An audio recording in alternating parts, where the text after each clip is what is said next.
Hello and welcome back. I have some peeled and chopped potatoes here that I have in some water with some better than chicken bouillon, some spices, mostly salt and pepper, and some other odds and ends. And we're going to bring these to a boil and get them soft, and we're going to make some cheesy baked mashed potatoes. Alright, so these potatoes, we want to bring these to a boil. And we want to let them go for probably at least 10 minutes or maybe a little bit longer until they're soft.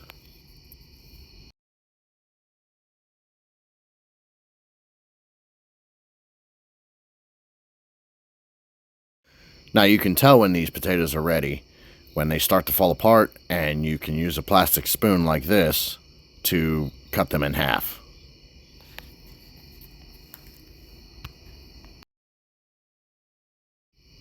Okay, so these potatoes are pretty much ready to be strained and put into a bowl, and we're going to start mashing them and adding in our ingredients. Alright, so let's get these strained.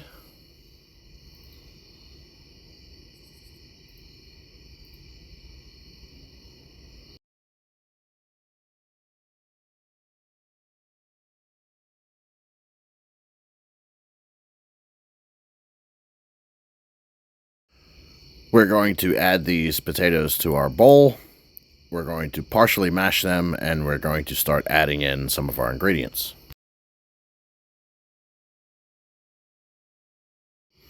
So you can see here that I've partially mashed up our potatoes.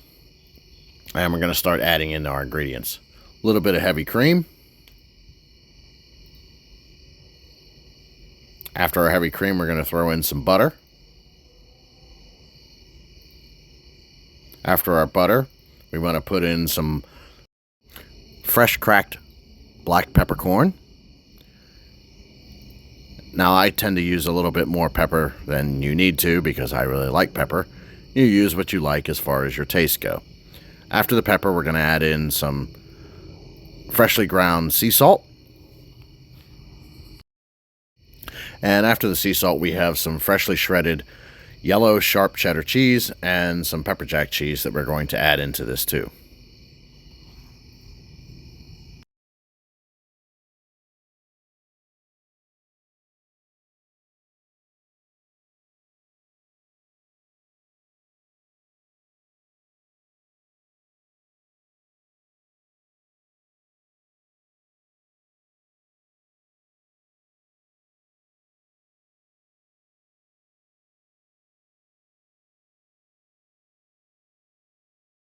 Now, this is totally optional, but I found this at the supermarket, shredded ghost pepper cheese. It's not really spicy, but we are going to add a little bit to it to give it a little bit of a kick. You could leave this out. If you're not into spice, I wouldn't put it in. But we're going to add some. Now, after that, we're going to add in some finely shredded Parmesan cheese and some finely shredded Romano cheese.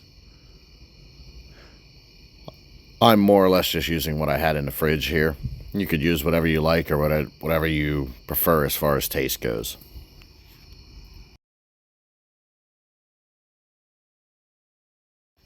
Okay, now we're going to use our hand mixer. We're going to get this all mixed up. Get it nice and smooth. We're going to add a few more ingredients to it here down the road. But what we're looking to do is get it nice and smooth and mixed together so that we can transfer it to our baking dish and put some cheese on top of it and put it in the oven and bake it. Alright, so here we go. We're going to add some chives to this. We're going to add a little bit more heavy cream just to get a more creamy consistency out of it. We're also going to add some Frank's Red Hot because I put that shit on everything.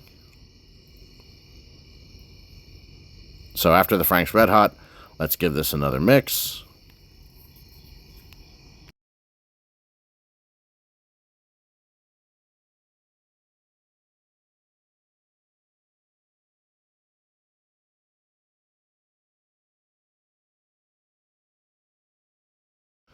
And as an afterthought here, I have a little bit of dried cayenne pepper here that I'm going to add into here. And then we're going to mix it again. And we're pretty much ready to get it into our dish and baking in the oven.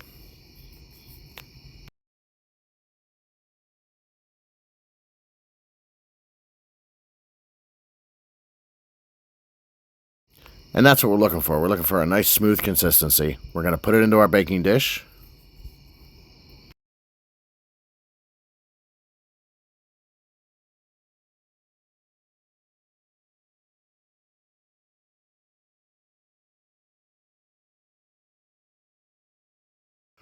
We're going to even this out all throughout the dish, and we're going to kind of smooth it so that it's all one consistency.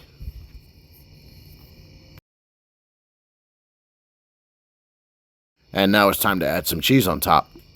We have some yellow sharp cheddar, we have some more pepper jack cheese. We're going to put this on top and get it ready to go into the oven.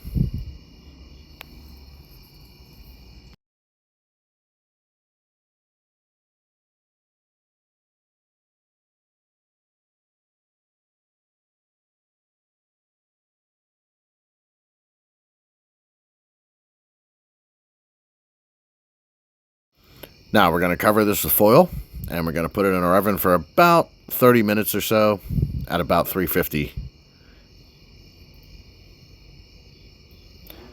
And then after it's done, we're going to pull it out. We're going to take the cover off. We're going to put it in for another 15 minutes.